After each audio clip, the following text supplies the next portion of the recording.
Territorio Reportaje.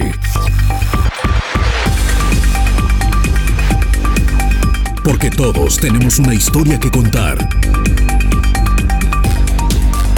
Con el periodista Agustín del Castillo.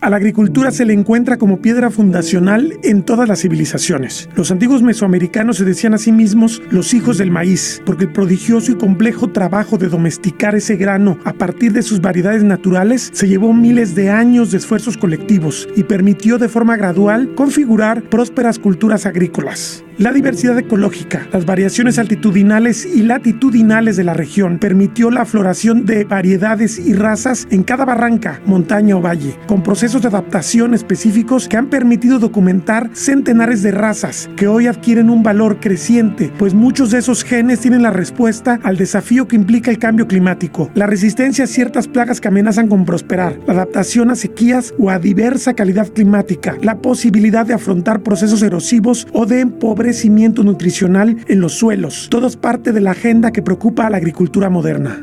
Lo cierto es que esa enorme variedad se dio bajo esquemas muy distintos a los de la Revolución Verde, es decir, la agricultura industrial, que en más de medio siglo ha logrado récords de productividad bajo paquetes tecnológicos que ocasionan erosión y toxicidad al entorno ambiental, monocultivos que obligan a extraer otros organismos considerados competencia y alto consumo de agua, que es regresada al entorno sin procesos de tratamiento. Es verdad que esa agricultura hipertecnológica genera altos excedentes, sobre todo en granos, y bajo el modelo del invernadero en hortalizas y frutas. Más del 60% de la alimentación de la creciente humanidad son el trigo, el maíz y el arroz, pero no tiene la respuesta a los empobrecimientos generados en los ecosistemas y su dependencia de la calidad climática y el agua que la torna altamente frágil. De ahí la pertinencia de la noción de agroecología, todo un movimiento político y social que se ha fortalecido en las últimas 3 décadas en América Latina y del cual uno de sus exponentes principales es el chileno Miguel Altieri, quien fue reconocido por la Universidad de Guadalajara. La agroecología defiende el retorno a esquemas diversificados que son una respuesta adaptativa, larga y específica a entornos adversos, muy ajena al monocultivo, permite una mejor oferta de nutrientes diversos y cuida el equilibrio con los ecosistemas del entorno. Es otro modo de designar a la agricultura tradicional que, a juicio del investigador de la Universidad de Berkeley, alimenta aún hoy a la mayor parte de la humanidad. Por eso, el Coloquio Internacional de Biodiversidad que se generó en el contexto de la Feria Internacional del Libro 2018 será el eje de esta discusión pertinente e impostergable, porque trae de por medio la seguridad alimentaria que será puesta a prueba por el cambio de clima.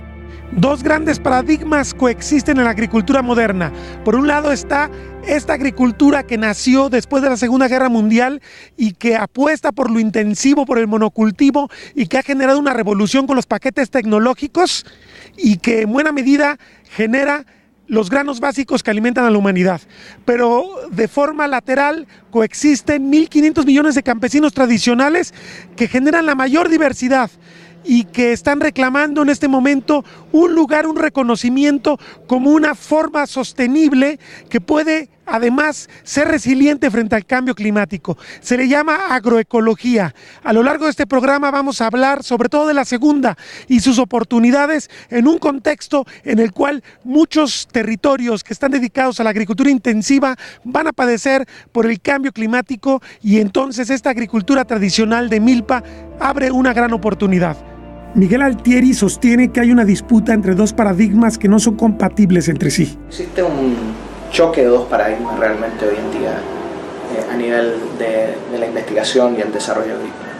Por un lado tenemos una agricultura industrial y otro lado una agricultura campesina, en la cual en mi opinión no son compatibles y lo que plantean son dos enfoques de cómo proceder con la agricultura para el futuro.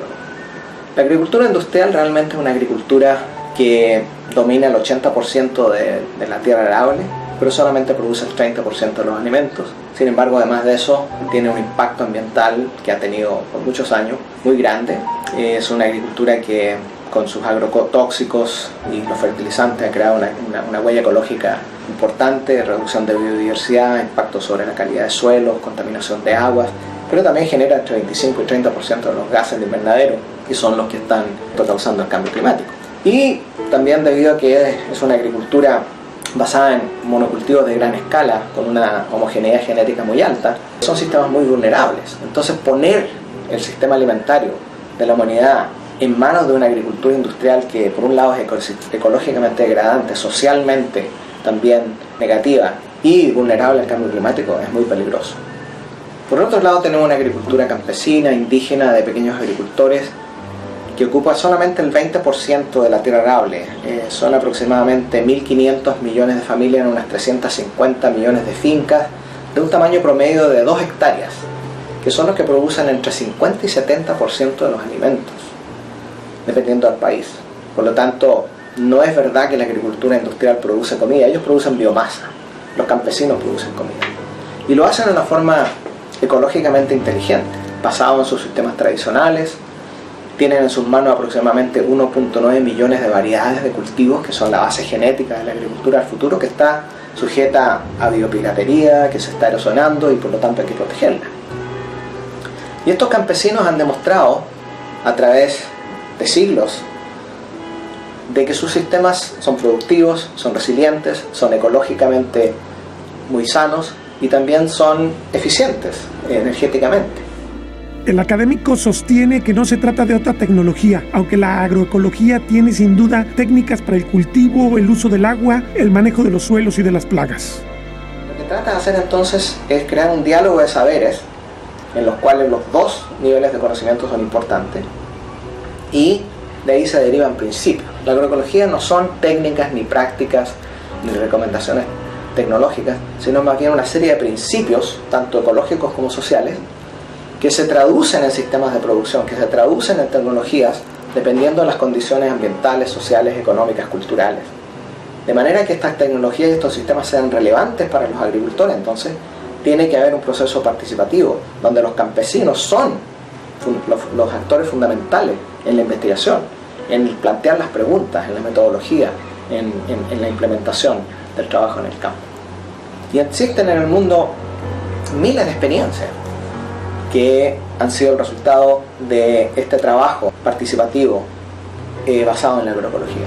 Tenemos experiencias desde los años 70 que se empezaron a desarrollar primero por las ONGs, porque la agroecología, la historia que tiene en América Latina es interesante. Por un lado, comienza con las ONGs y este trabajo se empieza a implementar a través de centrales demostrativas, a través de trabajos directos en las comunidades que tenían estas ONGs, y después entró en las universidades porque ¿qué sucedió? Que los estudiantes de agronomía que estaban en las universidades latinoamericanas se dieron cuenta que lo que las ONGs estaban haciendo no se enseñaba en las universidades. Entonces empezaron a demandar en las universidades que se enseñara agroecología, pero las universidades no tenían profesores que enseñaran agroecología y todavía tienen muy pocos, porque todos fueron formados en la Revolución Verde.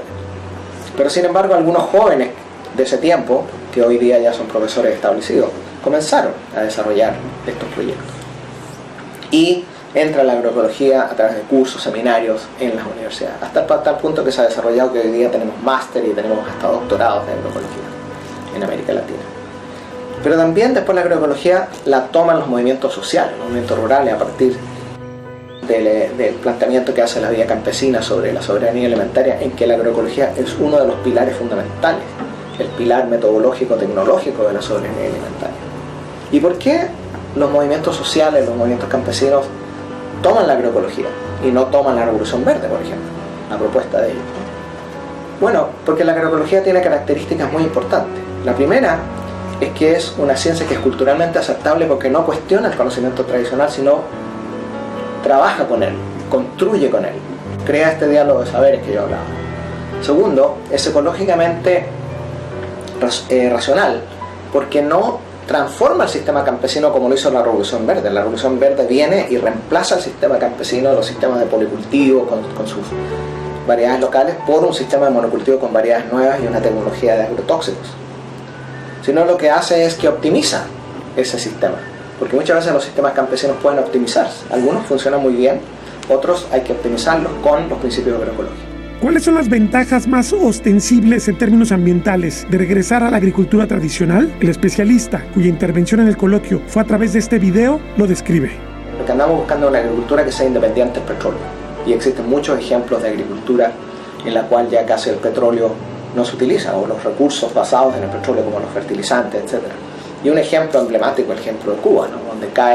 Cuando cae el bloque socialista, Cuba y bajan las importaciones de pesticidas, de fertilizantes, de petróleo en el 80%, Cuba entonces desarrolla, dada su capital humano, su capital social, un proceso de transformación agroecológica masivo que ha sido admirado en toda Latinoamérica y en el mundo.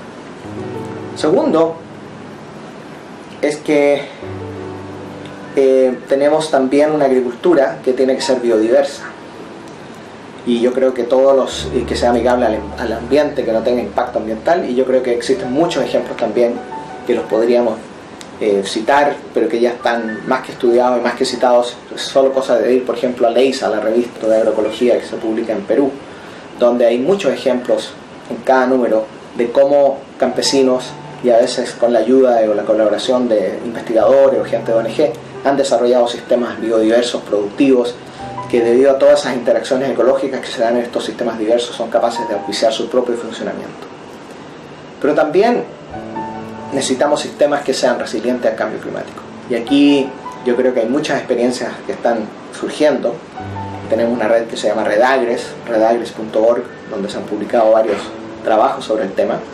Y uno de los trabajos pioneros fue de Erich Jiménez, por ejemplo, de Food First, quien encontró, cuando compara los sistemas agroecológicos campesinos con los sistemas convencionales, campesinos también, en Centroamérica, después de Mitch, encuentra que los sistemas campesinos son mucho más resilientes al cambio climático. Y resiliencia significa, por un lado, que resisten el impacto del evento, en este caso huracán, pero también, por otro lado, son capaces de recuperarse. Después hubo muchos otros estudios, por ejemplo, estudios de Cuba, en el 2008, donde vieron 3 huracanes. Los sistemas, de nuevo, diversificados, fueron los sistemas más resilientes, ¿no? En casos de zonas donde han habido sequías, los sistemas que se basan en aplicaciones masivas de materia orgánica que incrementan la capacidad de retención de humedad del suelo, pero también incrementan las micorrizas que aumentan la eficiencia de uso del agua, o el uso de variedades locales, razas cierto adaptadas.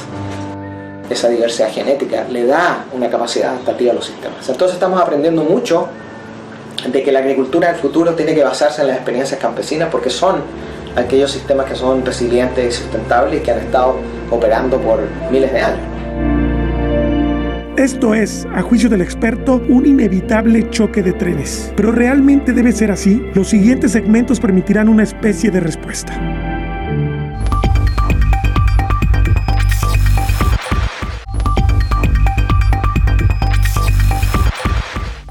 Entre el 12.000 y el 8.000 a.C. comienzan los procesos de domesticación de plantas y animales que derivarán en sociedades agrícolas y ganaderas. Contra lo que comían los cazadores-recolectores, la dieta humana sufre un gran empobrecimiento, pero aumenta su seguridad, lo que fundamenta la creación de los primeros grandes estados. América, el gran continente aislado del resto del mundo, tiene sus procesos de domesticación más importantes entre el 10.000 y el 7.000 a.C. Hay pocos animales disponibles para la domesticación y la orientación norte-sur que obliga a aclimatar los productos domesticados hace lenta su expansión en relación al viejo mundo. La falta de animales para el arado y haber apenas sobrepasado la era de la piedra tallada y algunos metales hizo que la milpa y en general la agricultura que hoy se llama de traspatio fuera el eje de la producción de alimentos. Tampoco se usó la rueda tecnológicamente para transportarlos, lo que hizo que las regiones fueran fuertemente autónomas en sus procesos de distribución, es decir, dependientes sobre todo de sus propias cuencas. La tenencia legal de las tierras tendía a ser comunal y en todo caso tutelada por el Estado,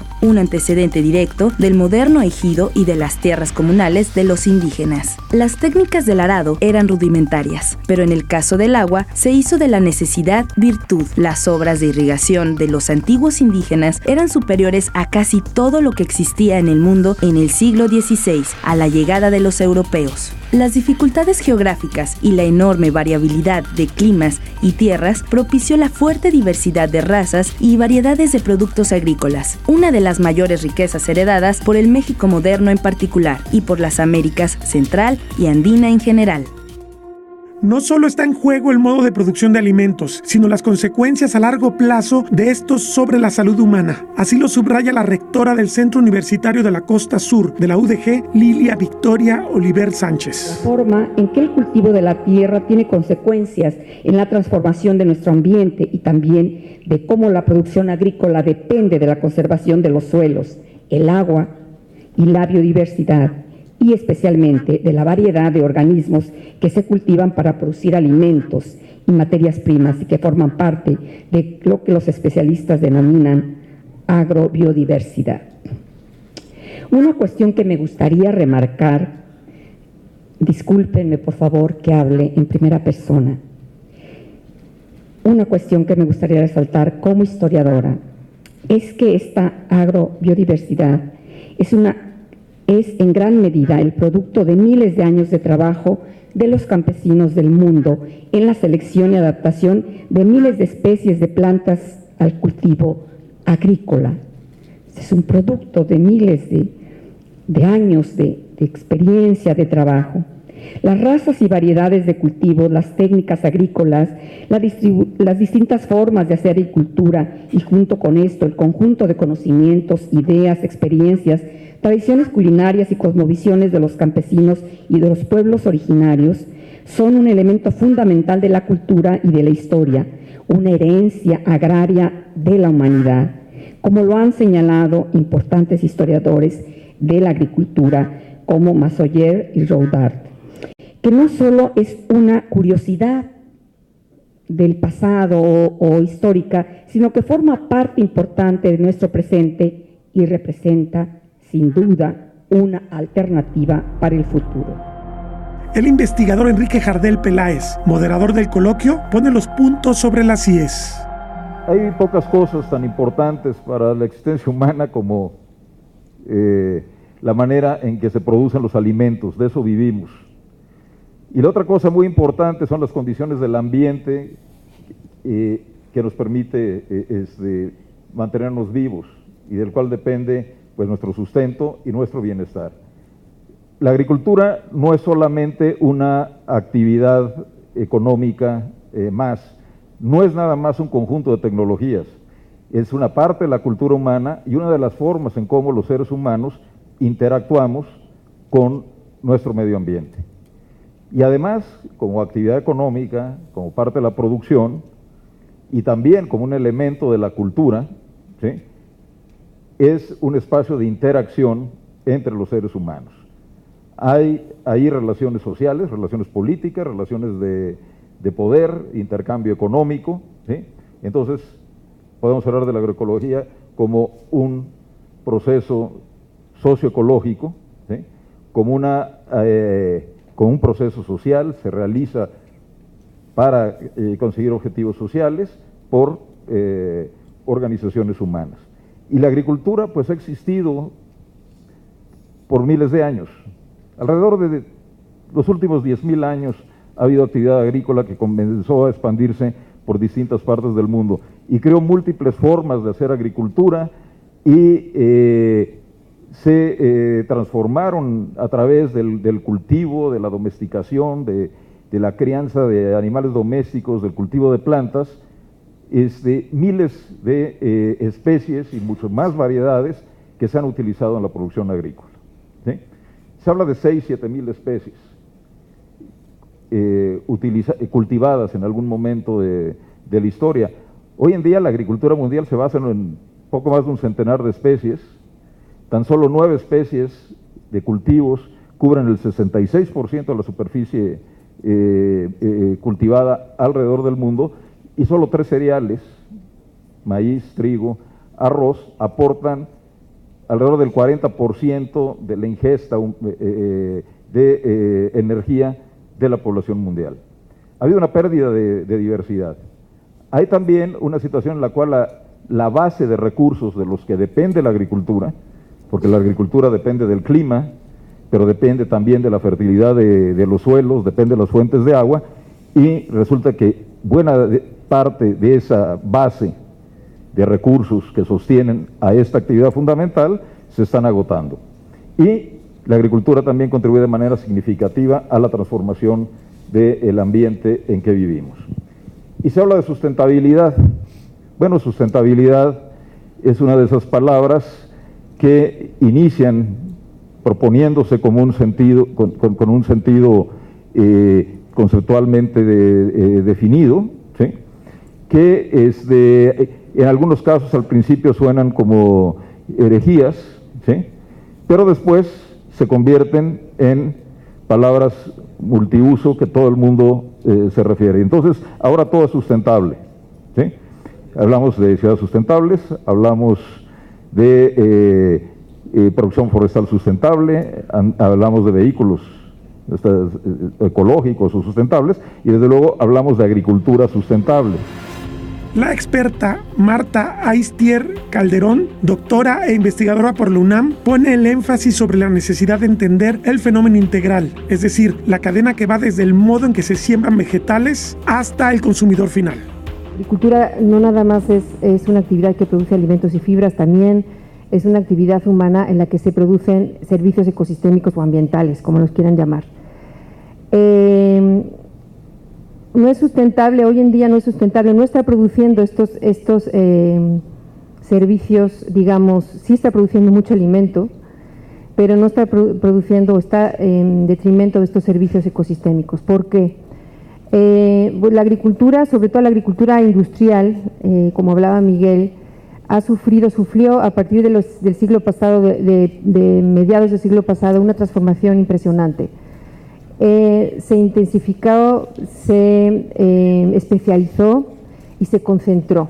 Son tres fenómenos que ocurren en Estados Unidos, pero también se van multiplicando en otros países, y se volvieron también muy dependientes de insumos externos. La agricultura siempre fue de alguna manera independiente de insumos externos, pero no de insumos externos como es hoy en día, fósiles, que vienen del petróleo, que es un recurso finito, que es un recurso no renovable, pero además que cuando estos insumos se producen, se elaboran, se fabrican, se emiten gases de efecto invernadero. Cuando se utilizan, también hay una asociación con emisiones de óxidos nitrosos, etcétera. Y además se está deteriorando los recursos base. A principios del siglo pasado, cuando se empezó a intensificar, los agricultores que recibieron estos recursos, que recibieron esta agricultura, tenían suelos ricos en materia orgánica, tenían suelos de mucha calidad, y conforme ha pasado el tiempo, vemos que en Europa, en muchos países, en Estados Unidos, también en México, los suelos se han degradado, y ha sido por una intensificación, por un uso constante de fertilizantes, por un uso, extracción excesiva de agua, y problemas como erosión y problemas también de contaminación. Contaminación, como decía, en la atmósfera, gases de efecto invernadero, pero también contaminación de agua, cuerpos de agua, de suelos, e inclusive producción también de problemas de salud pública. Eso nada más de la parte de la agricultura. La agricultura está inserta, es un componente del sistema alimentario, como decía Miguel Altieri, un sistema alimentario que tampoco es sustentable, como está hoy en día. Un sistema alimentario que tiene muchos desafíos porque nunca se ha producido tanto alimento como se produce ahora. Hemos subido la producción de cereales per cápita, ha subido en un 30% per cápita. La producción de proteína animal de per cápita también se ha incrementado. En países que no consumían proteína animal, están consumiendo proteína animal, y eso tiene un impacto porque cada eslabón de la cadena alimentaria, cada eslabón del sistema alimentario, tanto la producción de alimentos en el terreno, como el transporte, la distribución, el almacenamiento, etcétera, hay emisiones de gases de efecto invernadero en cada uno de ellos, hay consumo de agua, hay contaminación, y además de esto vemos que hay problemas, como decía, bueno, no sé si lo mencionó Miguel, pero no están ofreciendo, digamos, los alimentos de calidad, y hay 1.000 millones de personas con hambre, y 2.000 millones creo que tienen sobrepeso u obesidad. Entonces es un sistema alimentario con muchos problemas y por eso no es sustentable. O sea, básicamente, y como decía Miguel, para enfrentar estos desafíos que tienen que ver con el cambio climático. Jesús Rosales, académico e investigador del CUCSUR, destaca la importancia de que los estudiantes de agronomía y las carreras afines tengan acceso a este conocimiento para aumentar su competencia profesional y tomar decisiones sobre el modo en que se desenvolverán profesionalmente. Me gustaría referirme a un ejemplo de nuestra región, los que somos de la costa sur de este estado, y que tiene que ver con el cultivo de agave. Yo sé que el agave es un ícono en nuestro estado, pero me parece que reconociendo problemas podríamos buscar soluciones. Un ciclo de cultivo de agave azul en la costa hace unos años degradaba los suelos entre 20 y 50 toneladas de suelo por hectárea, y eso es algo que necesitamos cambiar.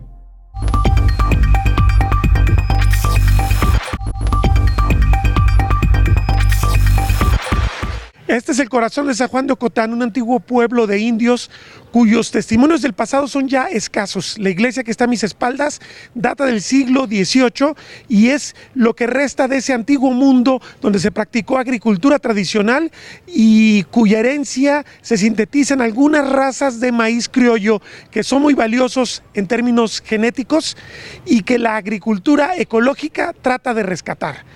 Con el tiempo, este valle que se llama Tezistán fue muy productivo en términos sobre todo de agricultura de maíz, pero también eso se está perdiendo y ya es una zona donde la gran ciudad ha sembrado casas, se ha expandido y está en riesgo de perderse. La apuesta de la agroecología es tratar de recuperar los escasos nichos que quedan de esta tierra nutritiva, de esta tierra fértil, de esta tierra negra, para que la humanidad tenga un futuro con una agricultura más de traspatio y más tradicional que nos garantice la alimentación a todos.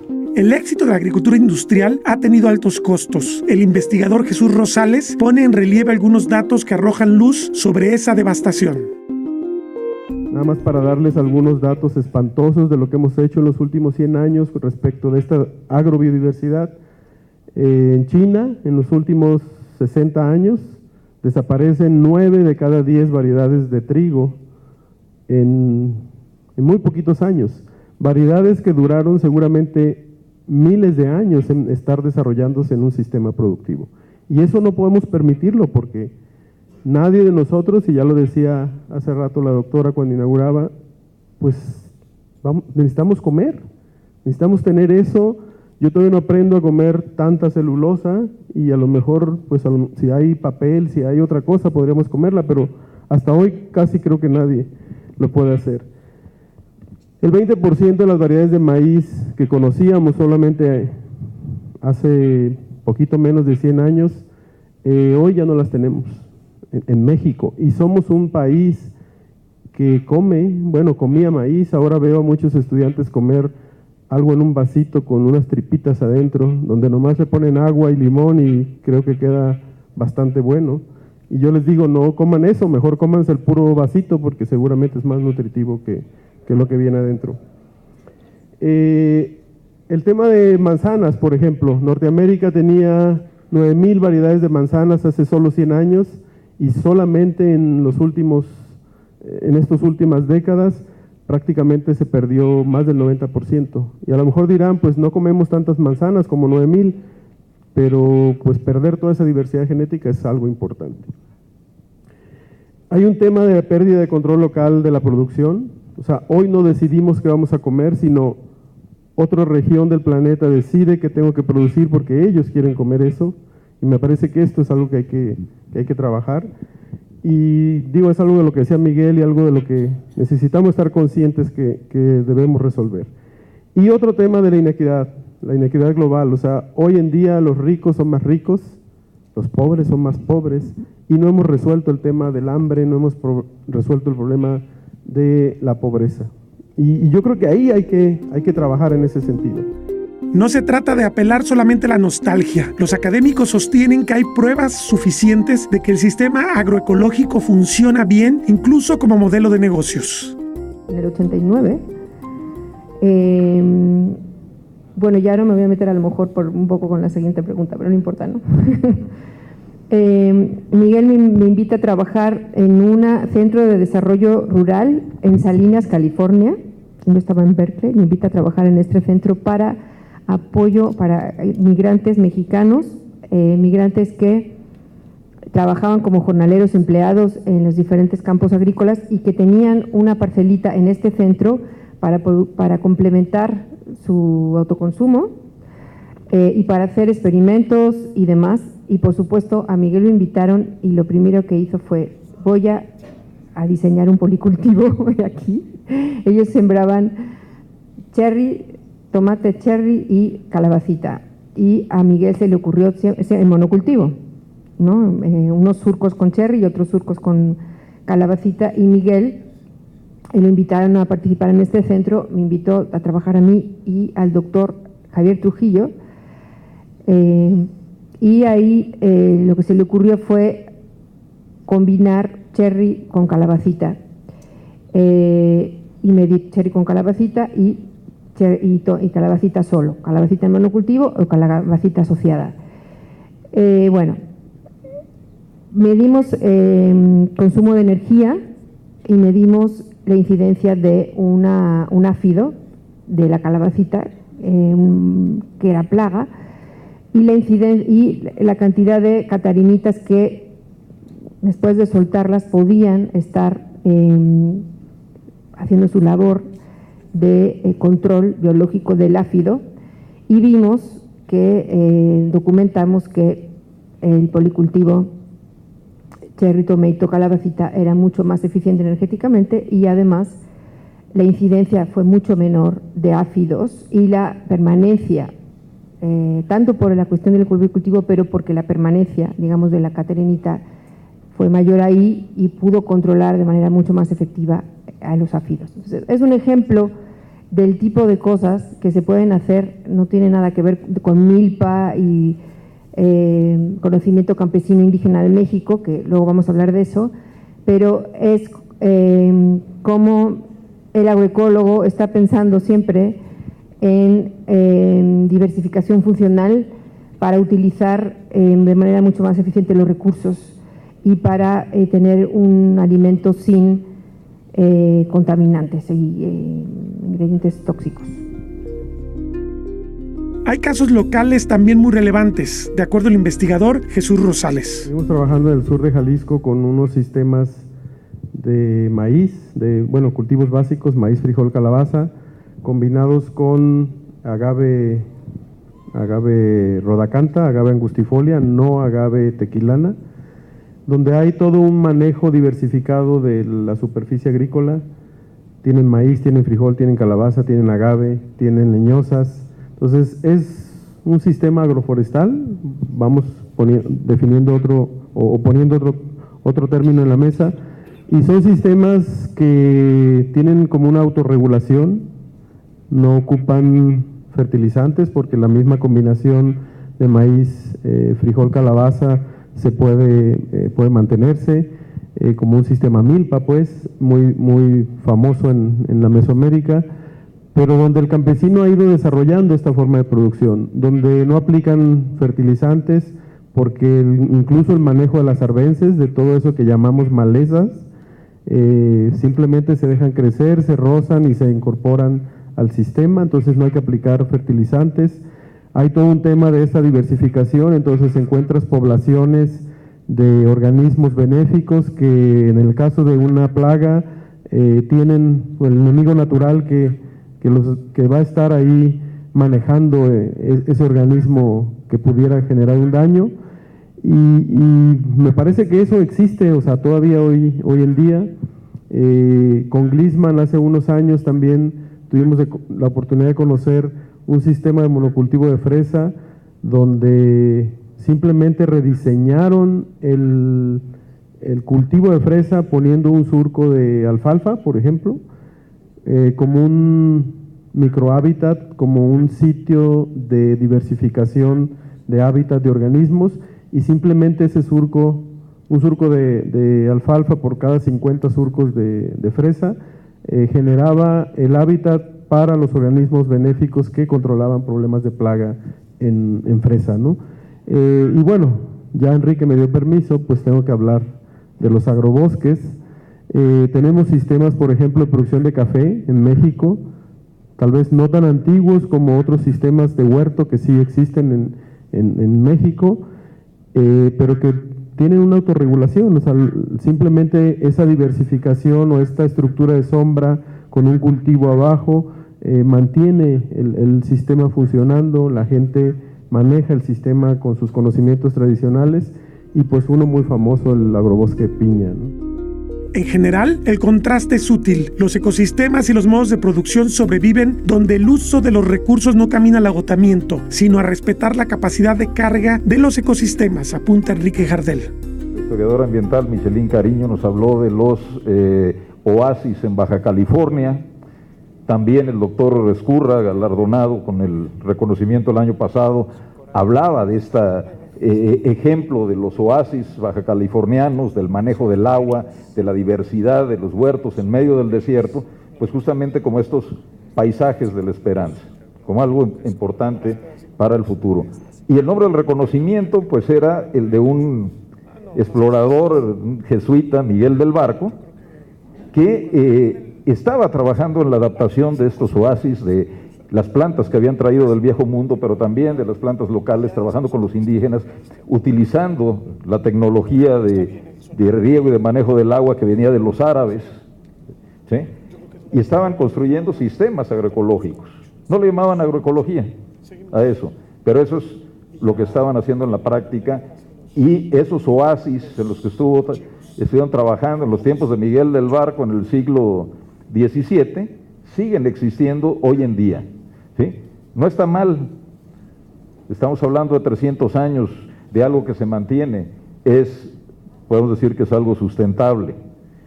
En contraste, el modelo de la Revolución Verde, pues arrancó por ahí de los 40, se soltó en los 60 y pues menos de 60 años después, bueno, si vemos eso se empezó a cuestionar mucho antes, ¿sí? Raquel Carson estaba publicando Primavera Silenciosa en los 60, se murió en el 64, pues como que no le ha durado mucho la sustentabilidad de este modelo y le vemos serios problemas. De esos programas de desarrollo agrícola en el trópico mexicano, en el que quisieron adoptar las tecnologías de la Revolución Verde, desmontaron millones de hectáreas de selva y trajeron a campesinos, por ejemplo, de el Bajío o de Zacatecas o de Jalisco, y se los llevaron a las selvas en Uspanapa, en la cuenca del río Candelaria, o en Balancán, Tenosique, en Tabasco. Y una de las experiencias interesantes es que fracasaron los programas de desarrollo agrícola, fueron un desastre en general, primero, y segundo, los campesinos que habían sido trasladados a esas zonas, campesinos del centro y del norte del país, tuvieron que reaprender cómo hacer agricultura y la aprendieron de las comunidades indígenas de la región, ¿sí? Fue la adaptación de esos cultivos, de nuevo, la agroecología en acción.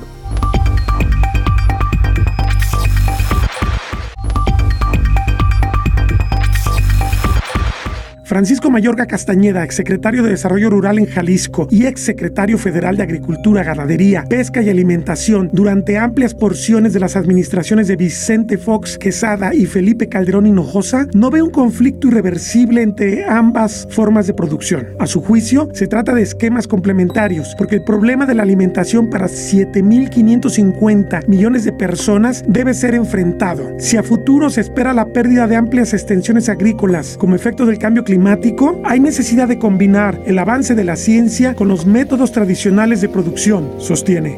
Yo creo que es importante la coexistencia de las dos agriculturas. No creo que si migráramos toda la producción de alimentos del mundo a un formato campesino, el mundo pudiera alimentarse. O sea, alimentar a 7.000, 8.000, 9.000 millones de personas bajo el formato, dijéramos, autosuficiente o de traspatio o de pequeña agricultura, no sería posible. Tal vez algunos productos muy especializados como frutas y hortalizas sí pudieran darse en ese formato, claro, con un aumento de costo. No tanto en la producción, probablemente este señor chileno Altieri que usted menciona, pues haya hecho estudios muy profundos que yo pues ignoro y no soy capaz de hacer. Pero a veces el costo importante no está en la parcela o en el predio, sino en todo lo que sigue para llevar esos productos al mercado final urbano. O sea, la urbanización es otro gran fenómeno mundial que no parece tener fin, no parece que se regrese. Entonces, el juntar producción muy heterogénea, muy dispersa geográficamente, empacarla, seleccionarla, procesarla y llevarla al mercado, sería un costo tremendo. Una de las bondades de la agricultura empresarial o intensiva, no solo empresarial de grandes extensiones, sino intensiva, por ejemplo, un invernadero, pues es que en un lugar muy pequeñito, con un relativamente bajo costo de agua, se genera un tremendo volumen de producto estandarizado, homogéneo y en condiciones de sanidad y inocuidad muy controladas. Cuando usted desagrega todo eso en muchísimas unidades de producción, que no todas siembran al mismo tiempo, no todas cosechan al mismo tiempo, no todos siembran la misma variedad, no todos siembran la misma semilla, pues se vuelve un manejo de logística tremendamente grande. Entonces, repito, puede ser que a nivel de la unidad de producción en sí misma sí puedan ser más eficientes estas pequeñas unidades, pero ya en su relación con los grandes mercados urbanos y con los mercados internacionales, creo que ya se pueden perder muchas de esas ventajas. Los cereales son el alimento básico de la humanidad y más allá de las bondades de los sistemas tradicionales, es fundamental ser responsables y reconocer que el tema alimentario obliga a un ahora, es decir, ¿cómo garantizar que las miles de millones de personas comerán el día de hoy? Por ejemplo, también depende por zonas. Usted sabe que la tendencia mundial es adoptar los hábitos de alimentación occidentales, pero todavía en las sociedades, dijéramos, más tradicionales, sobre todo de Oriente, los carbohidratos ocupan un lugar muy alto. O sea, la proteína de origen animal es relativamente pequeña y el grueso de la dieta lo componen cereales, fundamentalmente arroz, algo de trigo, oleaginosas, o sea, soya, y, por ejemplo, todo lo que son nueces, avellanas, almendras, nueces. Una pequeña porción de la dieta es pescado y últimamente pues también se está incluyendo pollo y productos lácteos. Pero a medida que las gentes se urbanizan, se educan y tienen un mayor ingreso, empiezan a migrar hacia productos de proteína animal. Y dentro de eso, el tema de la carne roja, tanto de cerdo como de res, pues empieza a adquirir una proporción mayor. Ahora, para alimentar esa proteína, para obtener proteína de origen animal, necesita usted grandes cantidades de granos y grandes cantidades de oleaginosas. O sea, no nomás es el consumo directo de la persona, sino el consumo, dijéramos, transformado en proteína animal, que está requiriendo ya una dieta moderna y urbana. Entonces, por eso digo que se me hace difícil hacer las proyecciones de abasto a una demografía creciente y una urbanización creciente en base a pequeñísimas o pequeñas unidades de producción independientes, inconexas y dispersas. Ese es un poquito mi planteamiento. Sin duda, la agroecología será cada vez más importante porque representa respuestas necesarias al desafío climático. En eso estoy totalmente convencido. Además, desde el punto de vista de preservar la biodiversidad y las bases genéticas de muchas variedades, es precisamente esa falta de uniformidad y esa iniciativa individual de los pequeños campesinos los que mantiene viva la base genética de muchas especies domesticadas, ¿no? De frutas, de hortalizas, de animales. Si todo se hiciera completamente industrial, perderíamos una gran cantidad de variedades de plantas y animales y eso sería un riesgo tremendo en cuanto a plagas y enfermedades, porque se vuelven más vulnerables y en el largo plazo también menos productivo. El empobrecimiento de la dieta humana como resultado de la invención de la agricultura es un hecho perfectamente acreditable en la tendencia a la uniformidad. También responde a la velocidad a que transcurre la vida moderna, sostiene Mayorga Castañeda. Aquí intervienen más bien factores culturales, no porque la agricultura misma los provoque, sino ya son patrones de conducta urbanos. Por ejemplo, la prisa con la que vivimos en las grandes urbes impide o dificulta la preparación de alimentos en casa.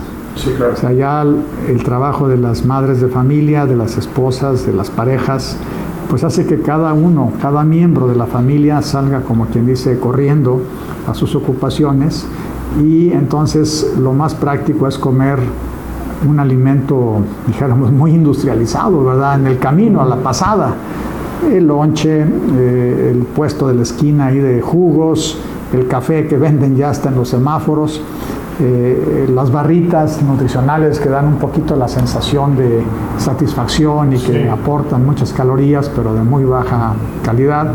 Pues eso no es un problema provocado por la agricultura o por los sistemas de producción, sino más bien son hábitos de vida urbanos. La dieta occidental ha migrado progresivamente a comer más carne. El efecto ambiental de sostener hatos de millones de cabezas es tremendo. La ciencia tiene algunas respuestas, la agroecología otras, el consumidor las más importantes. Ahí vienen algunos avances tecnológicos, dijéramos, disruptivos. O sea, todo este tema de la carne cultivada, de la carne de laboratorio, pues puede cambiar eso.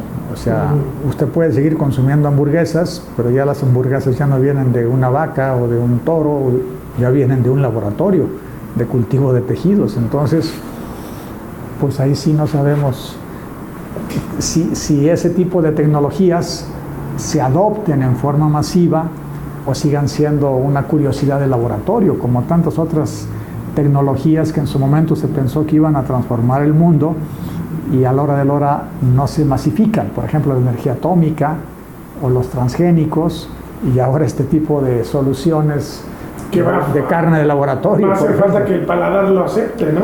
Pues fíjese que el paladar sí lo acepta. O sea, yo he visto videos con pruebas ciegas de consumo de esa carne, sobre todo en hamburguesas, pues ya el montón de especias que le ponen, pues prácticamente la hacen irreconocible. Pero el efecto que eso tenga en otras áreas, por ejemplo, el ganado no nomás da carne, el ganado da piel, por ejemplo, da pelo, da un montón de subproductos que tienen una cantidad de usos en medicina, en otras industrias increíble. Entonces vamos a suponer que migráramos al consumo de esa carne. ¿Cómo nos abasteceríamos de pieles? Para los zapatos, para la ropa, para los muebles. A ver, ¿dónde queda esa pregunta? ¿Qué sería del modo de vida de muchísimos ganaderos pequeños en África, en América Latina, en la India? Pues que tienen 2, 3, 4 animalitos y esa es su forma de vida, ese es su patrimonio, ese es su ahorro. O sea, una característica muy importante del ganado, sobre todo cerdos y ganado vacuno o rumiantes, es que son un patrimonio de las familias pobres. O sea, el tener una vaquita, el tener un borrego, pues es una alcancía para una emergencia o para darse un gusto, para una fiesta. Entonces, ¿vamos a acabar con esa economía? ¿En aras de qué? De grandes empresas que seguramente van a controlar la producción de ese tipo de carne y la comercialización de ese tipo de carne. Finalmente, el exsecretario de Agricultura duda que los campesinos tradicionales puedan prescindir de ciertos inventos modernos. La interdependencia entre los dos mundos está garantizada para largo plazo.